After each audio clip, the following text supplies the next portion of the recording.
I'm Michael Bennett.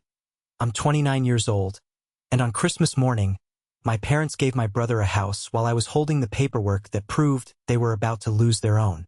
Before I tell you how that single, leather-bound folder blew my entire family apart just so we could put it back together, let me know where you're watching from in the comments below. It's always good to know who you're talking to. It all came down to a single moment, a single choice, made in the deceptive warmth of a holiday morning. The air in my parents' Connecticut home was thick with the smell of fresh pine from the giant Douglas fir sparkling in the corner and the sweet, buttery scent of my mom's famous cinnamon rolls baking in the kitchen. On the surface, it was a perfect Christmas card image, a Norman Rockwell painting of American family life. But underneath, our family was rotting from the inside out, and I was the only one who had brought a knife to cut out the disease. My father, Robert, stood in the center of the room, playing his favorite role, the benevolent patriarch. His laugh was a little too loud, his posture a little too stiff, a king desperately trying to convince everyone he was still ruling a castle, not a ruin. My mother, Catherine, fluttered around him, a hummingbird of nervous energy. She refilled coffee mugs that were already full and straightened pillows that were already plump, her smile so bright it was painful to look at. It was the smile of a woman holding back a flood with a single finger. My older brother, James, was sprawled in the big leather armchair, the throne he had occupied his entire life. He had an artist's practiced nonchalance, but I could see the tension in his jaw. Beside him, practically draped over him, was his on-again, off-again girlfriend, Olivia. She was all sharp angles and expensive perfume, her eyes scanning the room as if she were assessing its value, including the people in it. And then there was me, the other son, the one who traded an artist's smock for a Brooks Brothers suit, the one who brought stability instead of drama, and was rewarded with polite indifference.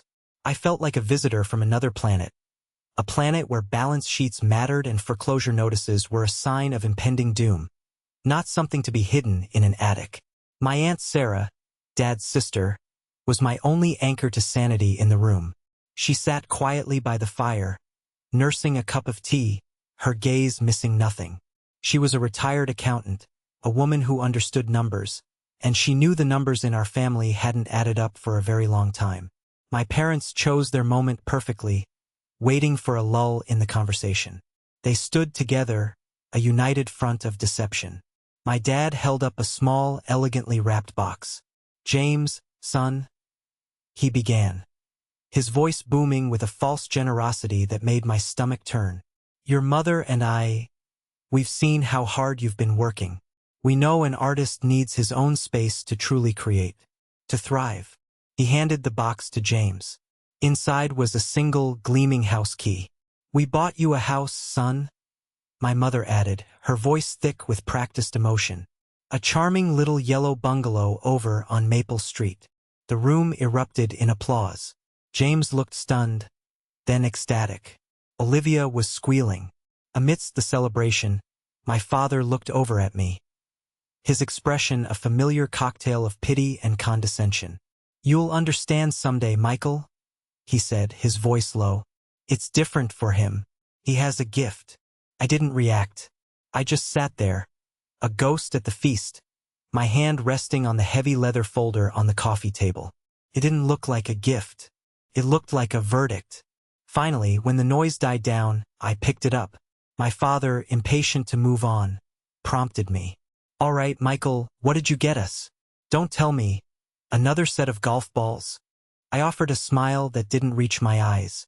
"Before we celebrate James's new house," I said, my voice cutting through the warm, cinnamon-scented air like a shard of ice.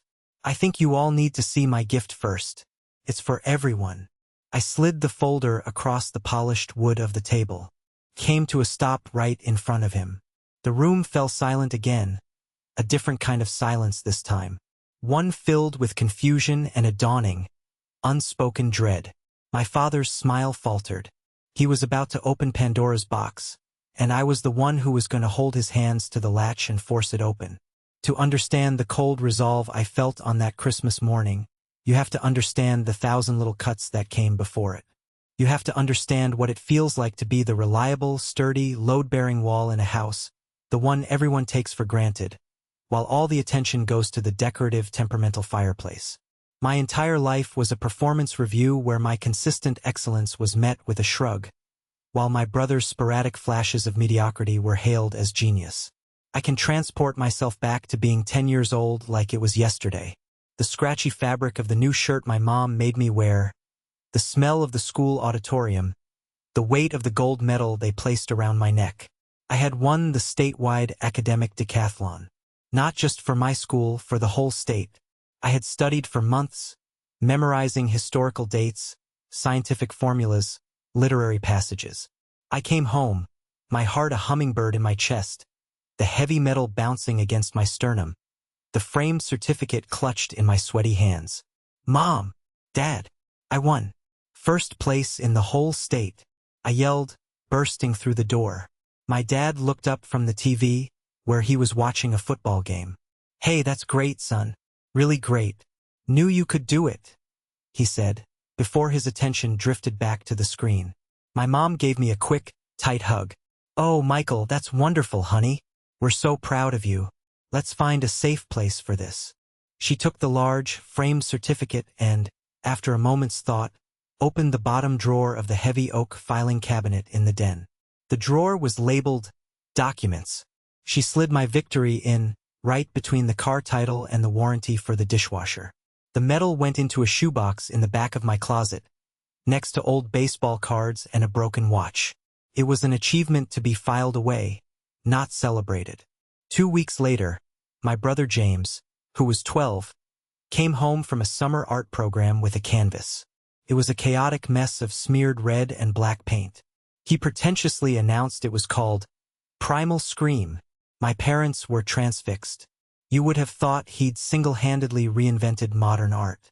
My father, the man who couldn't be bothered to miss a single play of a football game for my victory, immediately turned off the TV. He held the painting at arm's length, squinting at it with a connoisseur's gravity. Catherine, look at this. The passion. The raw emotion. The boy's a genius. That weekend, my dad drove to a specialty framing shop and spent over $100 on a heavy, ornate gold leaf frame.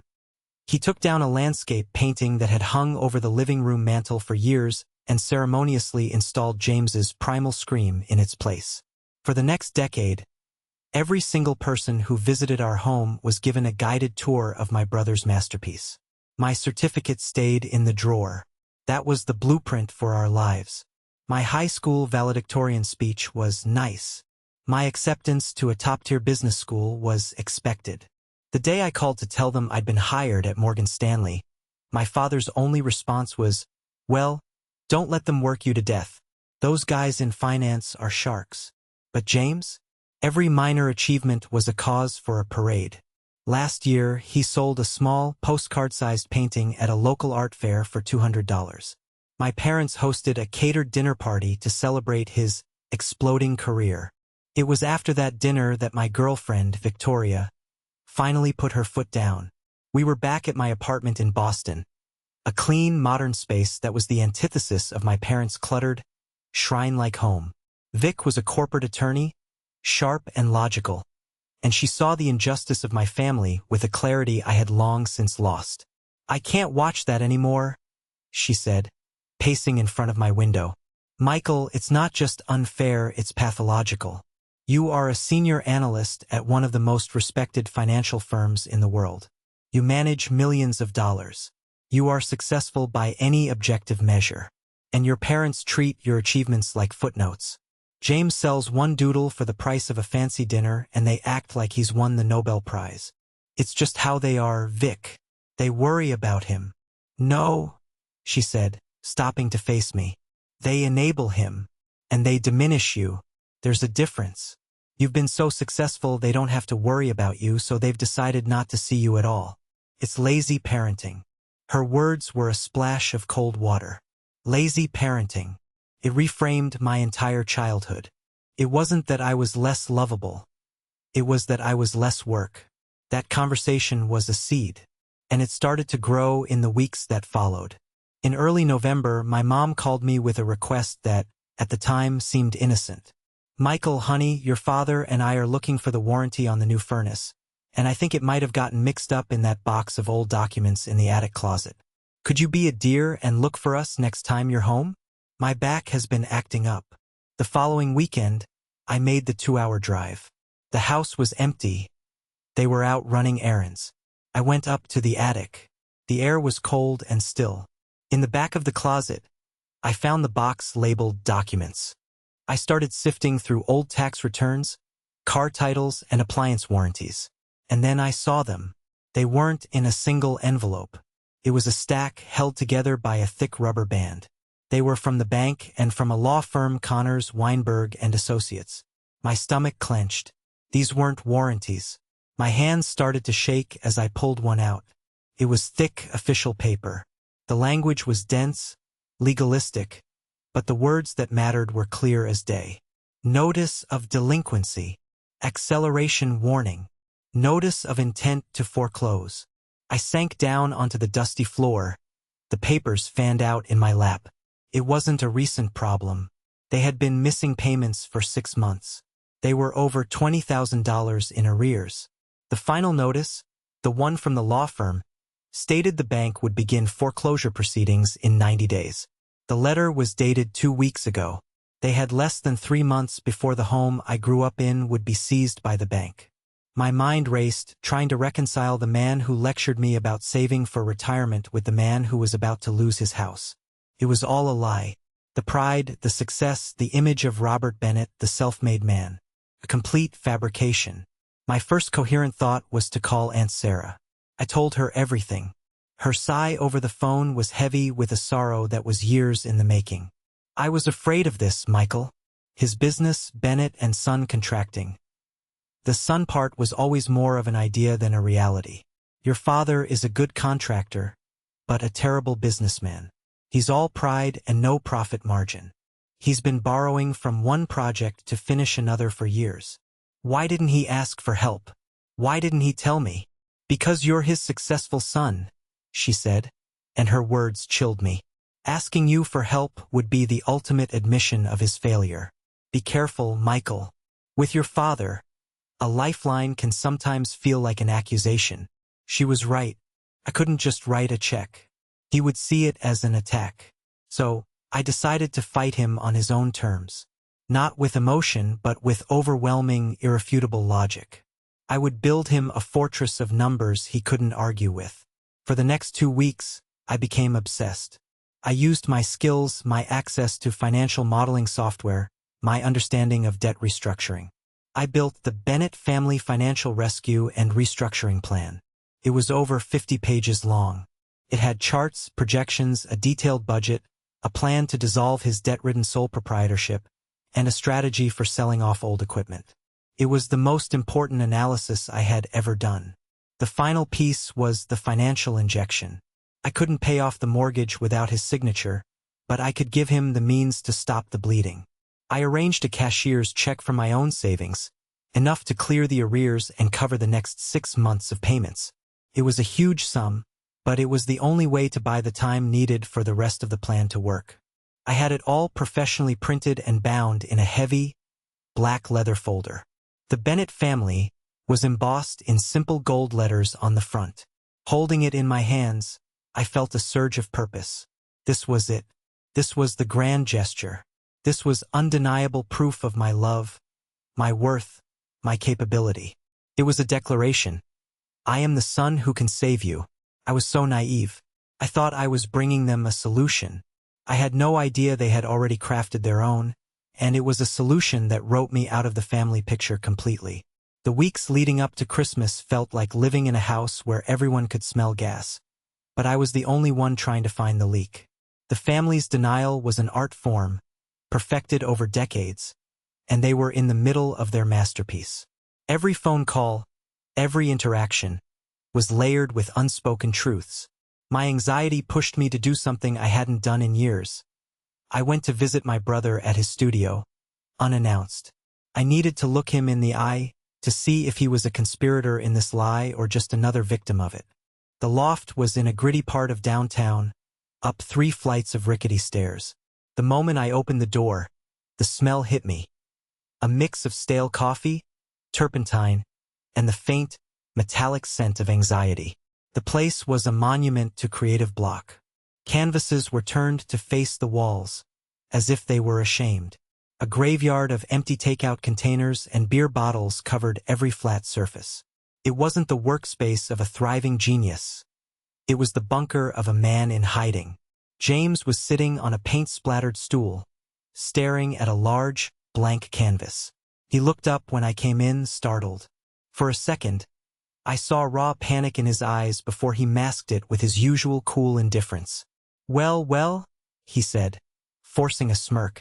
Look what the corporate world dragged in. Come to see how the other half lives, Mikey?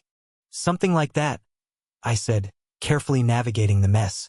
Just in the area. Thought I'd say hi. I'd brought a bottle of good whiskey, the one thing we could always agree on. I poured 2 glasses. We sat in a strained silence for a few minutes before I decided to cut through the pretense. How are things, James? For real. He swirled the amber liquid in his glass, avoiding my gaze. Things are great. Big things are happening.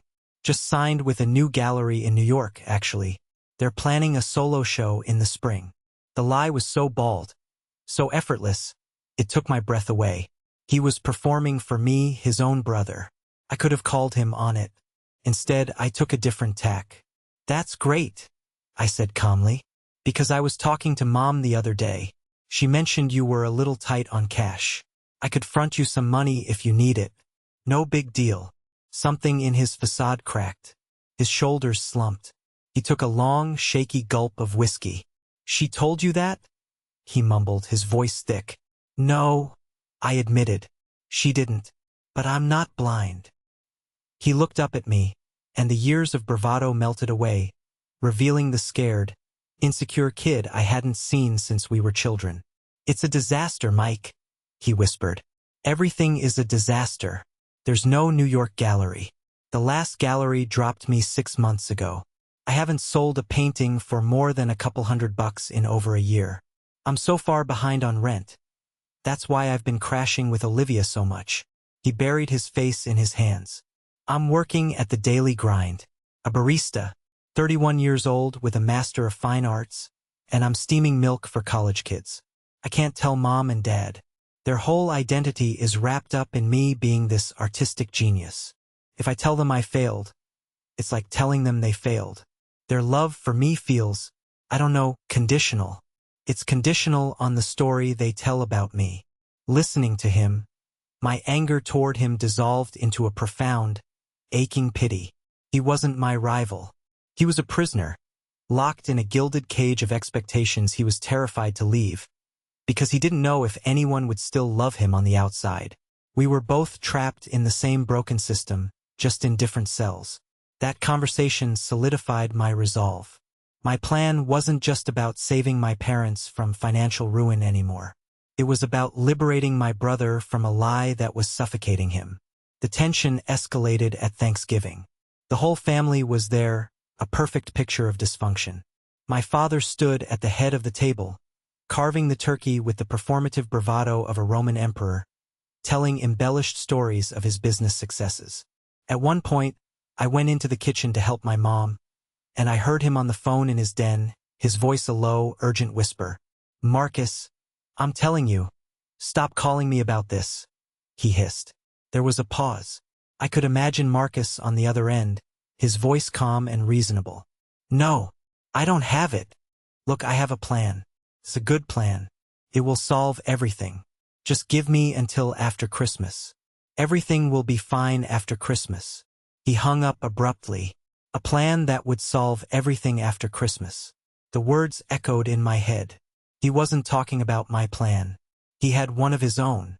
The final, damning piece of evidence came a week before Christmas. I got a call from my childhood friend, Daniel. He was a building contractor and had stayed in our hometown. Hey Mike, strangest thing happened today, he said. I was scoping out a renovation job over on Maple Street, and I swear I saw your dad and James. They were with a realtor, coming out of that yellow bungalow on the corner. the one with the sold sign that just went up. My blood ran cold. I felt a dizzying sense of vertigo, as if the world had just tilted on its axis. My parents were broke. My brother was broke. And they were coming out of a house that had just been sold. I hung up the phone, my mind connecting the dots with a sickening clarity. The desperate plan my father mentioned. The house. The timing. It wasn't a gift. It was an escape hatch. A prearranged landing spot for when their own house of cards came tumbling down. That was the moment everything shifted. This was no longer a story of neglect and favoritism. It had crossed the line into a deliberate, cruel deception. They weren't just propping James up. They were preparing to use him as a human shield. They were going to let me, the financially stable son, deal with the fallout of their bankruptcy while they quietly escaped to a new life, funded by God knows what last desperate measure, with their favorite son as their unwitting landlord and caretaker. I went to see Victoria that night, my mind a storm of rage and betrayal. I laid out the whole timeline, the whole conspiracy. She listened, her face growing more grim with every detail. "This is a whole new level of manipulation, Michael," she said, her voice low. "This isn't just about feelings anymore. This is about fraud. What are you going to do?" I looked at the black leather folder sitting on my car's passenger seat. My meticulously crafted rescue plan. "I was going to offer them a lifeline," I said, my voice hard. "But now I think I'm going to offer them an anchor. I'm going to tie the truth around their necks and see if they can swim." There was no turning back. This was no longer a family drama. It was a reckoning, and I was going to be the one to bring it. Christmas morning felt like a ceasefire in a war only I knew was raging.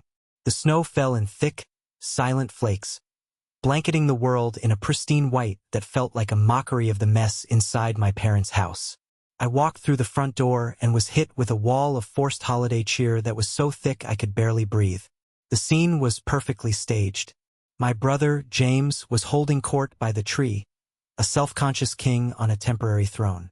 Olivia was attached to his side, her laughter a little too loud, a little too sharp. Every time she looked at the expensive-looking watch on her wrist, I knew she was calculating the future equity in her relationship. My mother descended on me with a hug that felt like a polite capture.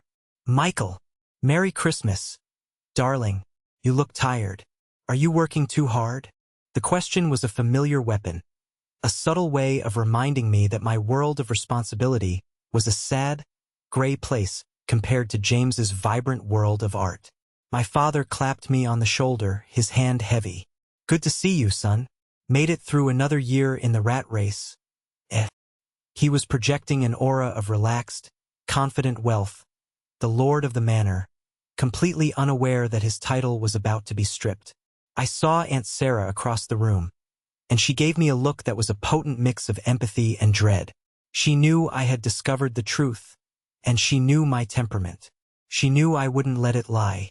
Her look wasn't a warning to stop. It was a plea to be merciful. It was a plea I was in no mood to grant. The ritual of gift-giving began, a slow, agonizing parade of superficiality. I received a navy blue sweater that was perfectly fine and a bottle of cologne I would never wear. I had given my mother a first edition of her favorite novel I had spent months hunting down. She unwrapped it and said, "Oh, how lovely," before placing it on a side table already forgotten. I had given my father a set of custom-stamped golf balls. "Thanks, son. Can never have too many of these," he'd said, already looking toward the larger pile of gifts marked for James. James's pile was a monument to their shared delusion. A massive, professional-grade easel. A ridiculously expensive set of imported oil paints. Gift cards to high-end home furnishing stores. With every gift James opened, Olivia would gasp and clap, as if she were mentally decorating her new life. "Oh, Catherine, Robert, you two are just incredible. You support his art so much," she gushed. I just sat and watched, a silent auditor at a fraudulent shareholders meeting. The rage inside me had cooled into something far more dangerous, a diamond-hard clarity. I saw every fake smile, every hollow laugh, every gesture designed to uphold the family myth. Then came the moment of coronation. My father stood, holding the small, square box. He delivered his speech about James's talent, his sacrifices, his need for a foundation. I watched James's face as he took the box. He was trying to look purely joyful, but I could see the flicker of panic in his eyes. He knew he was an imposter, and he was terrified of being found out. He was an actor who had just been handed a lead role in a play he hadn't rehearsed for. My father's gaze swept over to me, full of that infuriating, gentle pity. "You'll understand someday, Michael. It's different for him. He needs this." I met his eyes. I didn't look away. I didn't protest. I let him have his moment. I let him believe he was in complete control. The higher he climbed on his mountain of lies, the further he would have to fall. As the congratulations for James began to fade, a comfortable quiet settled over the room. This was it. My moment. I leaned forward, my movements deliberate. I picked up the black leather folder from the floor beside my chair. Felt heavy, dense with consequence. I placed it on the coffee table in the center of the room. The soft but distinct thud it made cut through the silence. Every eye in the room swiveled to it. It looked alien amidst the colorful, discarded wrapping paper and festive ribbons. It was stark, black, and official. It radiated a cold seriousness that instantly changed the atmosphere in the room from celebration to interrogation. My father's jovial expression tightened. "What's this, Michael?" he asked, a nervous edge to his voice. "Don't tell me you brought work home on Christmas?" "It's my gift," I said, my voice even and low. He chuckled, a hollow sound. "A gift in a binder? Looks more like a corporate takeover. All right, let's see it. Let's see what Mr. Morgan Stanley has cooked up for us." He reached for it, still trying to perform his role as the unflappable head of the family. He opened the cover. His eyes fell upon the title page. I watched his face. It was like watching a building collapse in slow motion. The smile was the first thing to go, crumbling into dust. Then the color drained from his skin, leaving a pasty gray pallor. The pride in his eyes was replaced by a wave of pure, undiluted panic. Finally, his whole body seemed to shrink, the confident posture of the patriarch deflating as the terrible, damning words on the page registered in his brain. The king had just read his own death warrant. The show was over, and the audience was waiting. The silence that descended was absolute. It was so total that I could hear the faint hum of the refrigerator from the kitchen. My father's hand rested on the open folder, his knuckles white. He was staring at the title page as if it were written in a language he'd never seen before, yet understood perfectly. The Bennett Family Financial Rescue and Restructuring Plan. He finally looked up at me, his eyes wide with a terror that was quickly curdling into rage. "What is this?" he whispered, his voice a dry rasp. "What have you done?" "It's my gift," I said again, my voice ablade. "I know everything, Dad. The missed payments, the default notices, the foreclosure. I know the bank is weeks away from taking this house." My mother let out a strangled gasp, her hand flying to her chest. "Michael, how could you bring this up? Today of all days." Her voice was a symphony of indignation, the classic deflection of someone caught red-handed. The crime wasn't the lie. The crime was speaking the truth out loud. James looked utterly lost, his head snapping between me and our parents. "Foreclosure? What is he talking about? Mom!" My father's fear finally ignited. He shot to his feet, his face contorted in a mask of fury. This wasn't the gratitude of a drowning man being thrown a rope. It was the rage of a cornered animal. "You have no right," he bellowed, pointing a trembling finger at me. "You went snooping, spying on your own family. These are private matters. They stopped being private when your private matters were about to leave you homeless." I shot back, rising to meet him. We were standing now, facing each other across the coffee table, the folder lying between us like a battlefield. "What was your plan, Dad? Were you going to wait until the sheriff nailed an eviction notice to the front door? Were you going to pack your bags in the dead of night? You talk about my rights. What about your responsibility?" "I always have a plan," he roared, his voice cracking. Was this part of it? I said, my voice dropping to a dangerously quiet level as I gestured towards James. Buying him a $400,000 house? How, Dad? Explain the financial mechanics to me. How does a man who is bankrupt buy his son a house? My mother jumped into the fray, her tears now tears of anger. You're just jealous. You've always been jealous of your brother's talent, of the attention he gets. This is a pathetic, cruel stunt to ruin his happiness. His happiness? I laughed, a bitter, humorless sound. You call this happiness? Lying to him? Turning him into your retirement plan? You think I'm jealous of that? James, who had been a silent, stunned spectator, finally broke. The confusion on his face had been replaced by a dawning horror. He turned to our parents, the house key still dangling from his fingers. Bankrupt? He asked, his voice small. Is that true? So the house? I don't understand.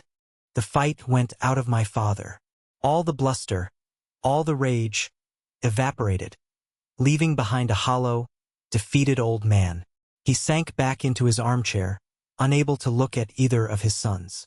It was my mother who delivered the final, devastating blow. Her face crumpled, and she began to sob, not the theatrical tears from before, but the ugly, racking sobs of true despair. She looked at James, her beloved boy, and she confessed, her voice shattering with the weight of the lie. The house? It wasn't a gift for you, Jimmy, she wept. It was for us, for your father and me. It was our lifeboat.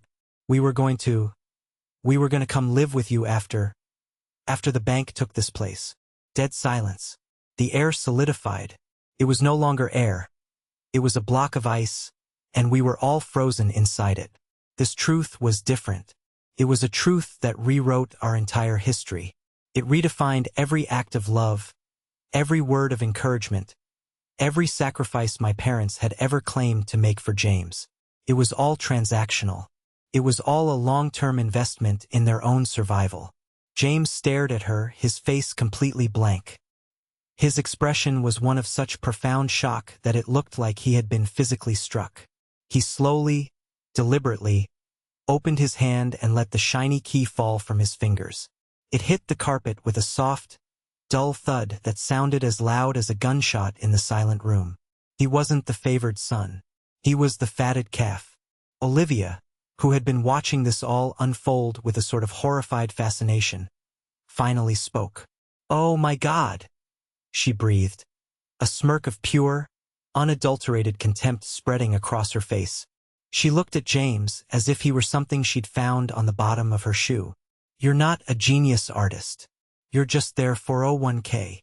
My Aunt Sarah, who had remained by the fire, just closed her eyes and bowed her head, as if in prayer, or perhaps in mourning for the family she knew was now gone forever.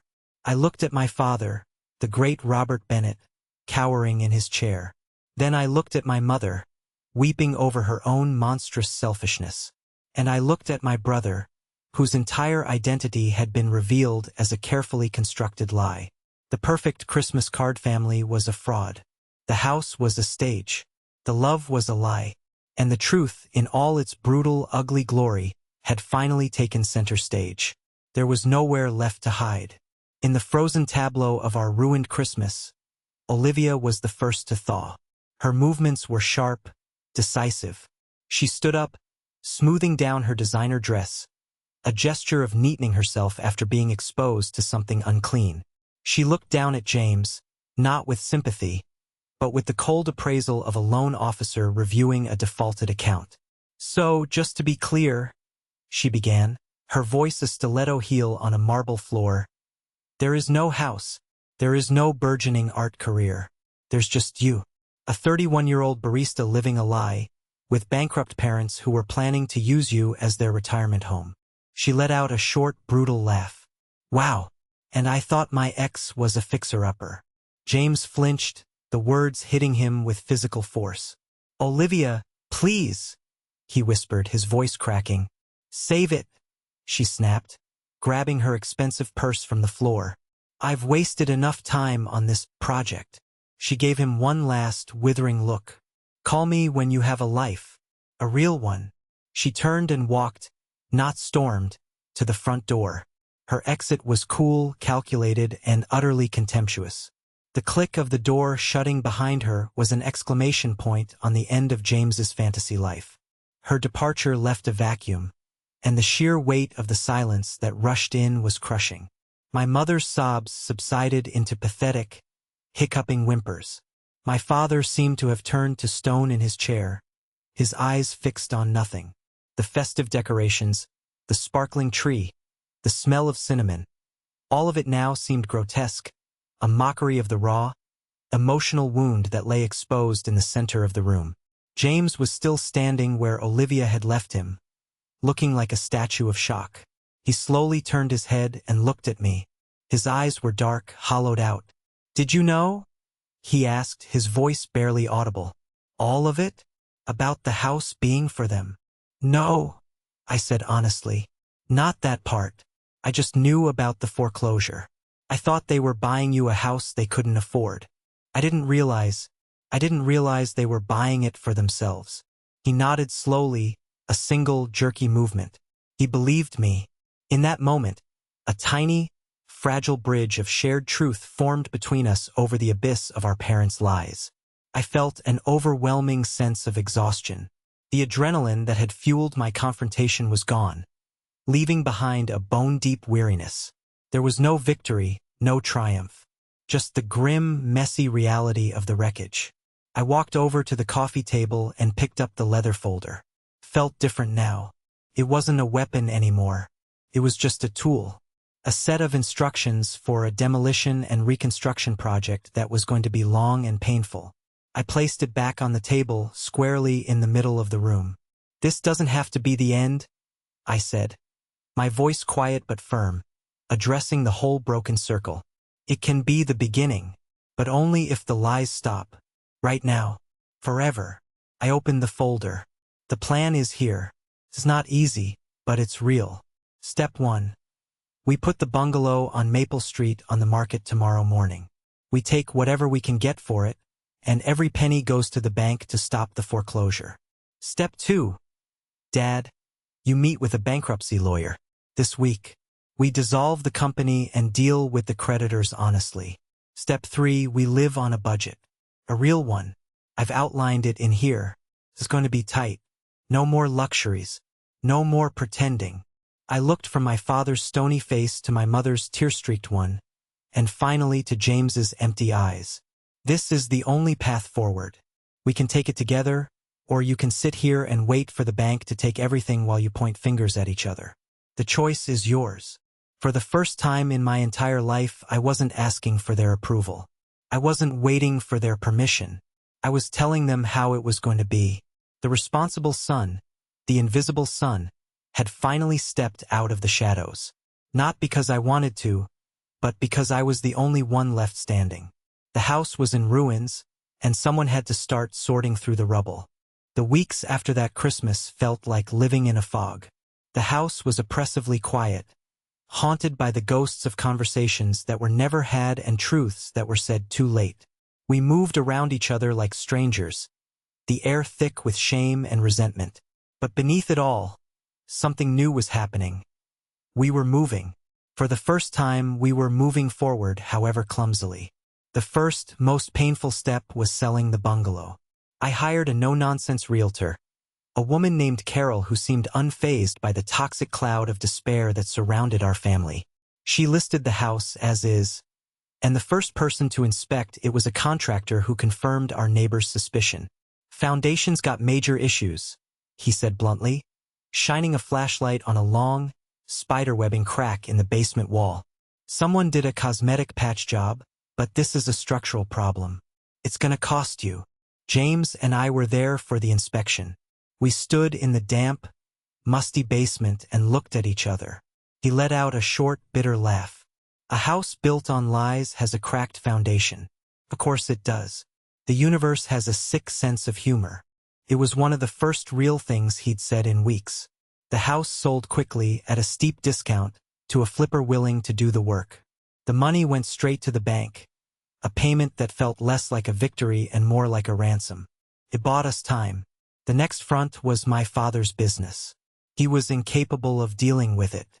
He was a shell of the man he had been, his pride so completely shattered that he could barely make eye contact. So the grim task fell to James and me.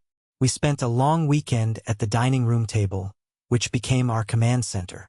We were surrounded by towering stacks of dusty boxes filled with invoices, bank statements, and unanswered letters from creditors. It was an archaeological dig through a decade of failure. We saw it all laid bare. The projects he underbid just to get the work, the expensive equipment he bought with loans he couldn't afford, the payroll taxes he deferred again and again. It was a slow, painful, downward spiral. He wasn't just a bad businessman, James said, staring at a ledger book that was a sea of red ink. He was an optimist. He kept thinking the next big job would be the one to save him. Optimism is what you call it when you don't have a plan, I replied. But there was no bite in my words. I was just tired.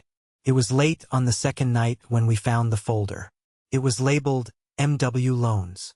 Inside, we found the evidence of Marcus Wilson's quiet, desperate loyalty. There were loan agreements from a high-interest lender, all in Marcus's name.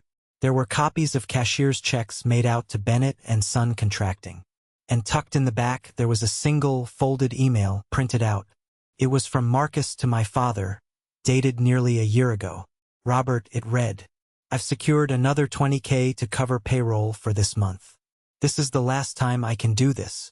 My own finances are stretched to the limit. You have to tell the boys. You have to face this. The company is drowning, and you're dragging me down with you. Please, old friend. It's time to stop. James read the email over my shoulder, his breath catching in his throat. He tried to save him, he whispered. He put himself on the line, and Dad just ignored him. He lied to him, too. We sat there in the late-night silence, the weight of another man's sacrifice heavy in the air. This was the moment, I think, that James truly grew up. He saw the world not as a place of heroes and villains, or favorites and scapegoats, but as a complex, messy tapestry of flawed people making flawed choices. A few weeks later, after the bankruptcy lawyer had been hired and the process had begun, I finally had a real conversation with my father. He looked smaller, his clothes seeming to hang off his frame. We sat on the back porch, watching the sun go down. The lawyer said, It's a total liquidation, he said, his voice flat. The business is gone. 30 years. Just gone. It was gone a long time ago, Dad, I said gently. You were just propping up a corpse. He nodded, accepting it. The fight was gone. He was quiet for a long time, and then he turned to me, his eyes full of a weary, painful honesty. I'm sorry, Michael, he said. And this time it sounded different. That day, what I said about you, about needing to be needed.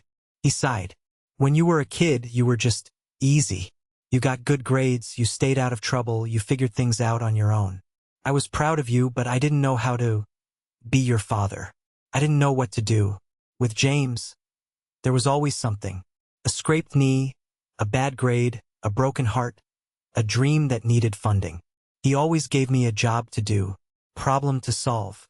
And I guess I got addicted to solving his problems. It was easier than facing my own. It wasn't a perfect absolution. It was a confession. A messy, complicated human confession. He hadn't loved me less.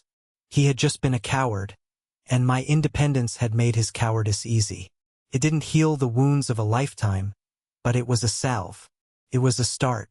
It was a single, solid brick laid on the cracked ground where our old foundation used to be. The work wasn't done, but for the first time it felt possible. The next 6 months were a slow, arduous process of rebuilding, not just our finances but ourselves. The change wasn't dramatic. It was a series of small, quiet shifts. My father, stripped of the burden of being the boss, took a job as a site supervisor for a large regional construction company. He left for work early, came home tired, and for the first time in my memory he seemed content. The crushing weight of pretending to be a success was gone, replaced by the simple dignity of a steady paycheck and a job well done. He started to laugh again, a real laugh, not the booming performance of before. My mother found a new purpose.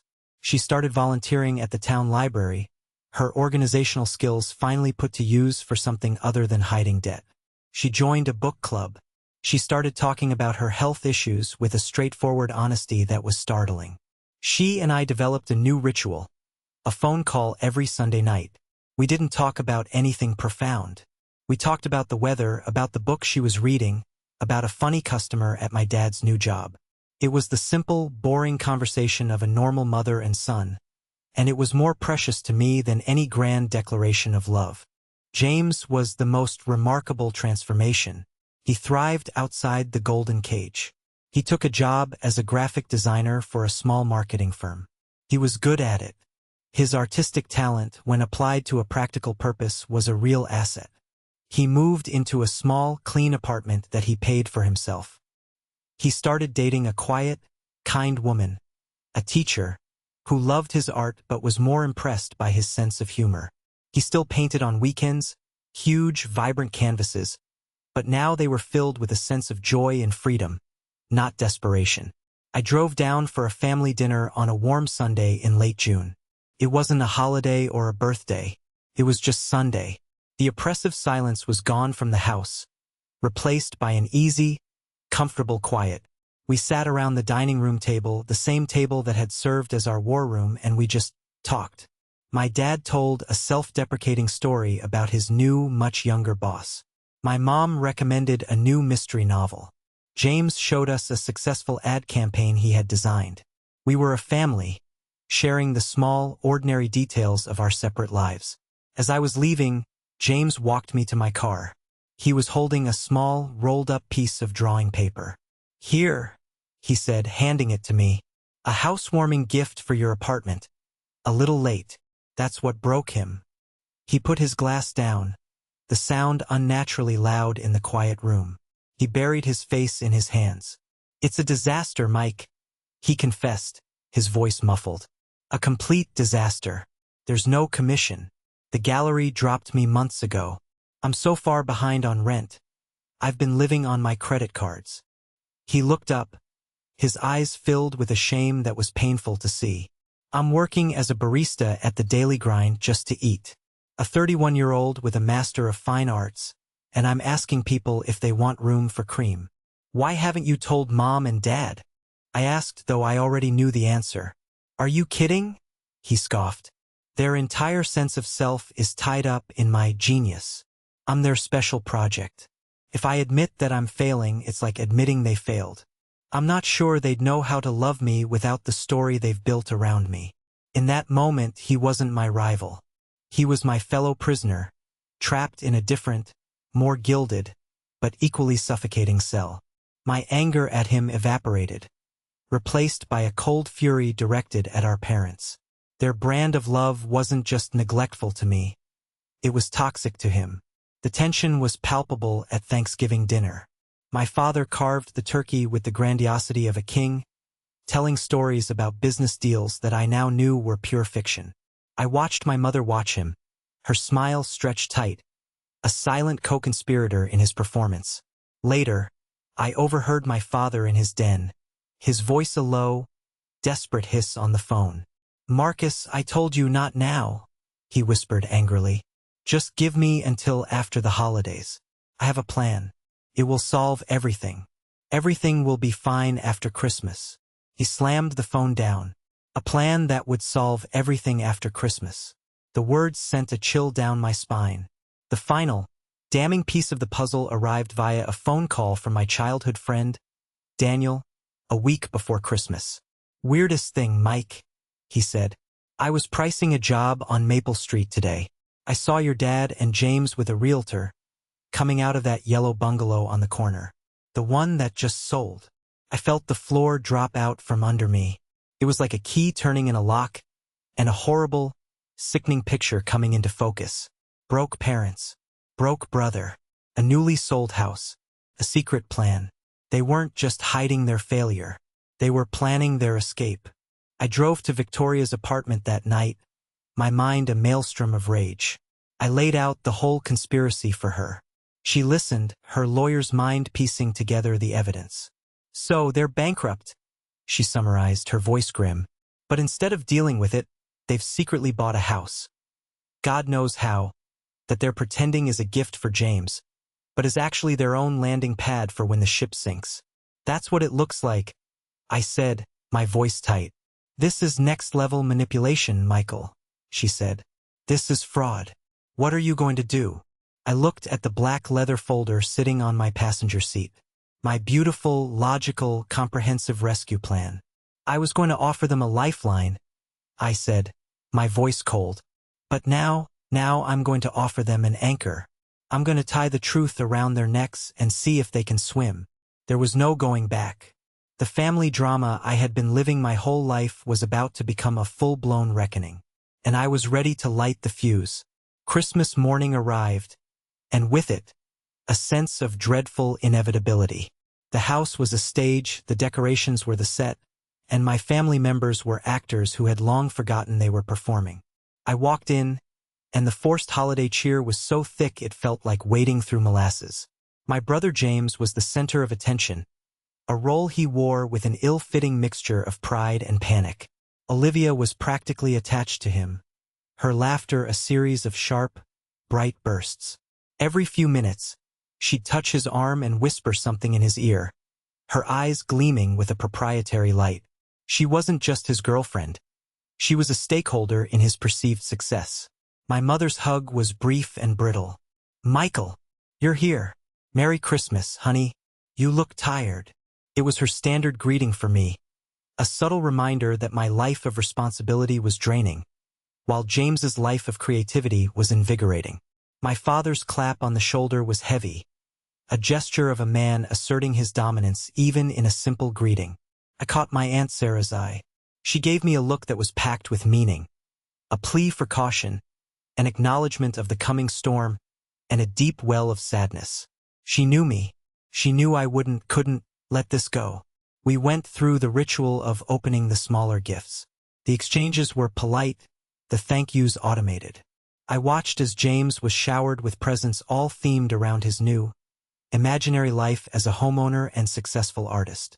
A high-end espresso machine for his new kitchen, a set of designer towels, an expensive-looking art book.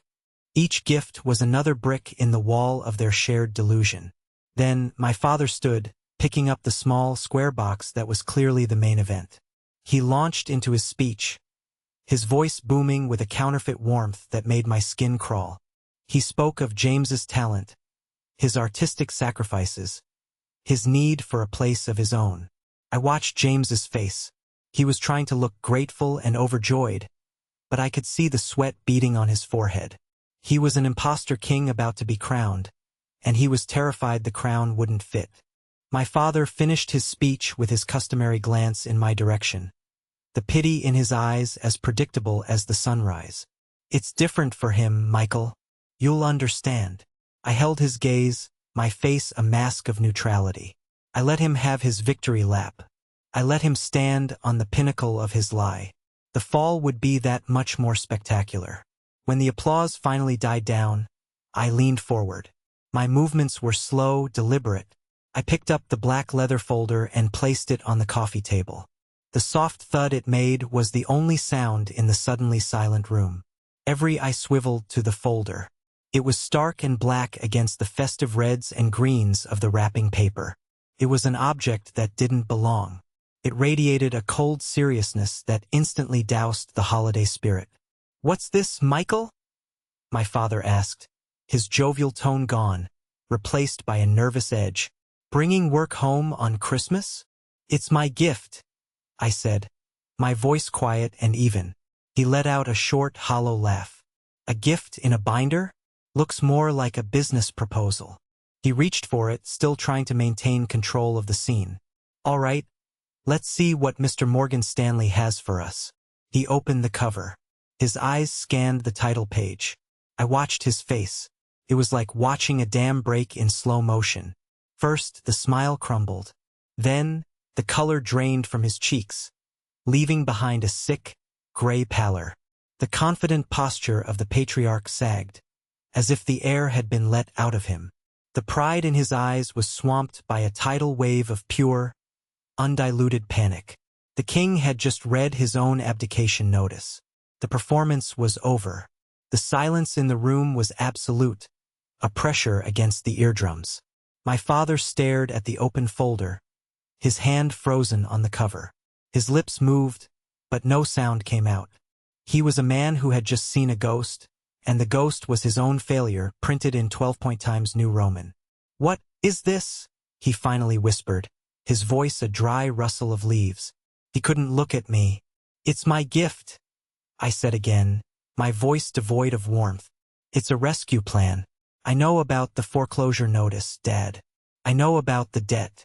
I know you're about to lose this house."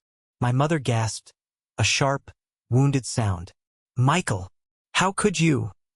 she cried, her voice trembling with indignation, as if my discovery of the lie was a greater betrayal than the lie itself.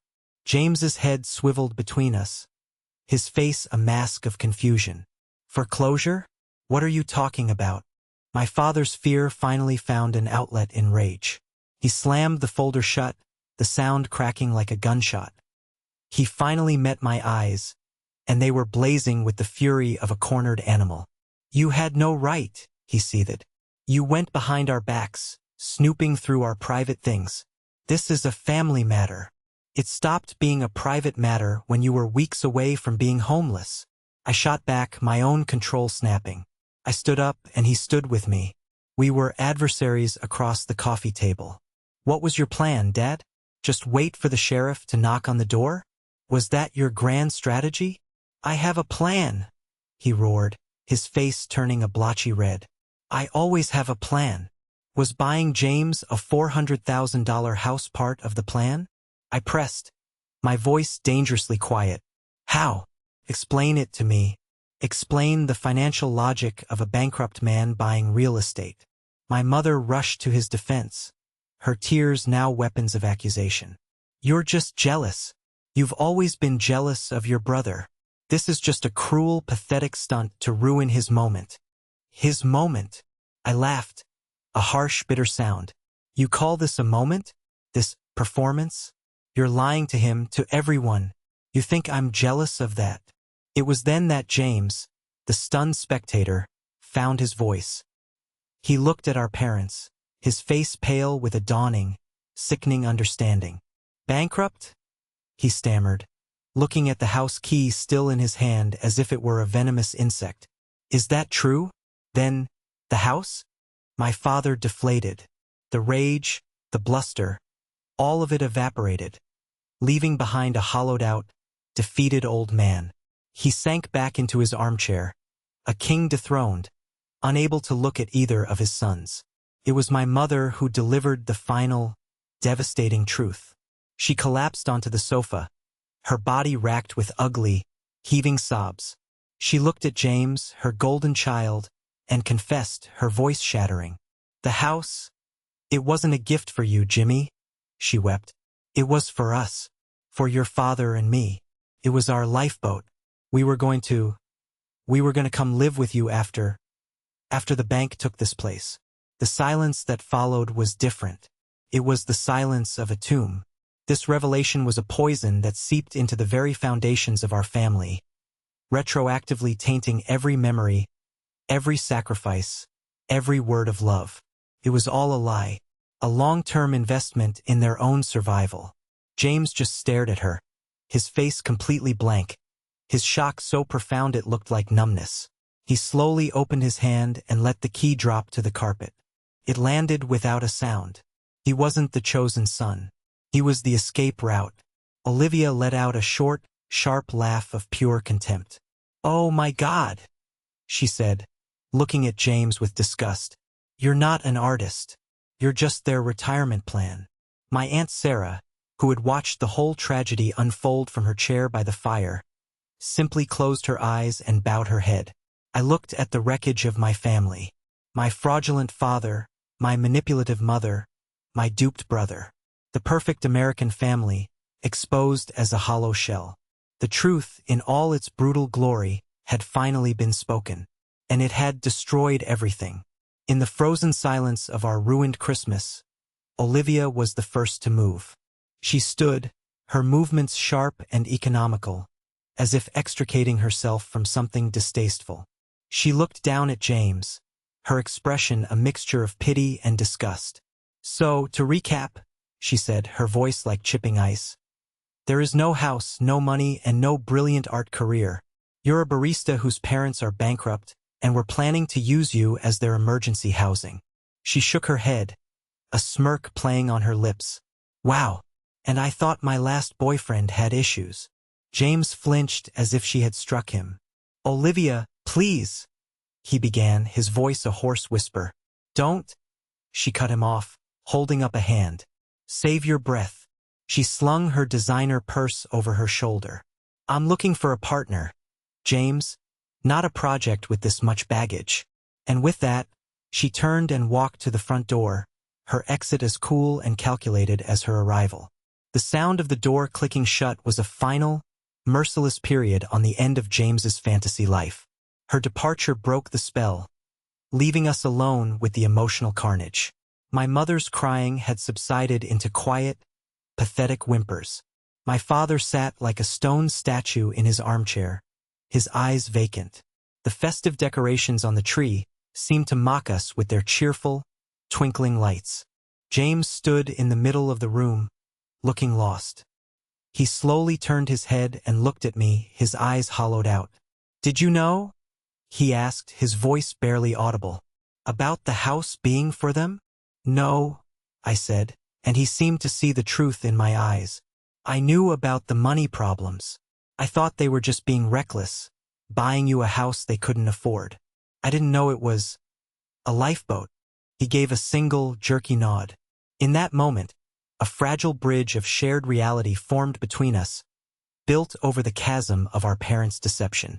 The adrenaline that had fueled me was gone, replaced by a bone-deep weariness. There was no sense of victory. I had wanted to force a reckoning, and I had succeeded. But looking at the broken people in the room, it felt less like a triumph and more like a tragedy. I walked over and picked up the leather folder from the coffee table. It wasn't a weapon anymore. It was just a tool, a blueprint for a demolition and reconstruction project that was going to be long and painful. "This doesn't have to be the end," I said, my voice quiet but firm. "It can be the beginning, but only if the lies stop. Today." I opened the folder. "The plan is here. It's not easy, but it's real. Step 1. The bungalow on Maple Street goes on the market tomorrow.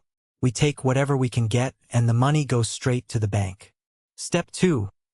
Dad, you're meeting with a bankruptcy lawyer this week. We deal with the creditors honestly. Step 3. We live on a real budget. It's all in here. It's going to be tight. No more pretending." I looked at each of them in turn. My father, the dethroned king. My mother, the failed manipulator. My brother, the fallen prince. "This is the only way forward," I said. "We can either start climbing out of this hole together, or we can sit here and let it bury us. The choice is yours." For the first time in my life, I wasn't asking for their approval. I wasn't waiting for permission. I was telling them how it was going to be. The responsible son had finally taken responsibility for the entire broken system. The house was in ruins, and someone had to start clearing the rubble.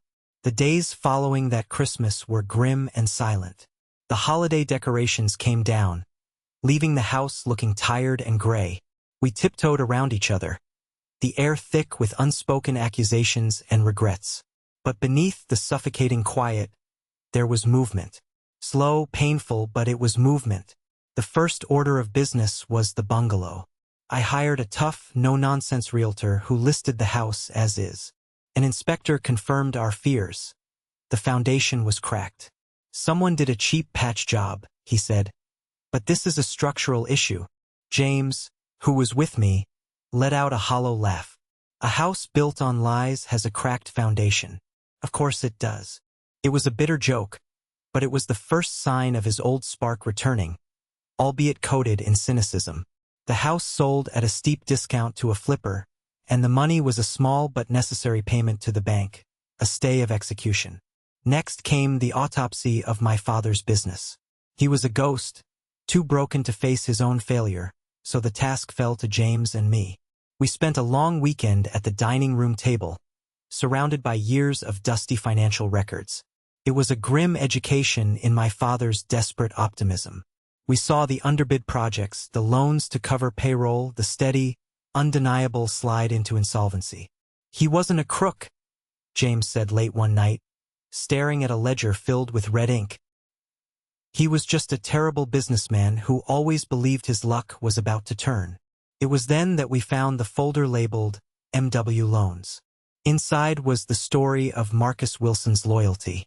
Loan agreements from a high-interest lender, all in Marcus's name. Copies of checks deposited into the business account. And a single printed email from Marcus to my father, dated nearly a year prior. "Robert," it read, "I've secured another $20,000 to cover payroll. This is the last time I can do this. My own finances are at their limit. You have to tell the boys. You have to face this. The company is drowning, and you're dragging me down with you. Please, old friend. It's time to stop." We sat in silence, the weight of another man's sacrifice heavy in the air. "He tried to save him," James whispered. "He put himself on the line, and Dad just kept lying. Even to him." In that moment, James saw the world not as a place of favorites and also-rans, but as a messy landscape of flawed people making flawed choices. It was a painful but necessary coming of age. A few weeks later, after the bankruptcy process was underway, I sat with my father on the back porch.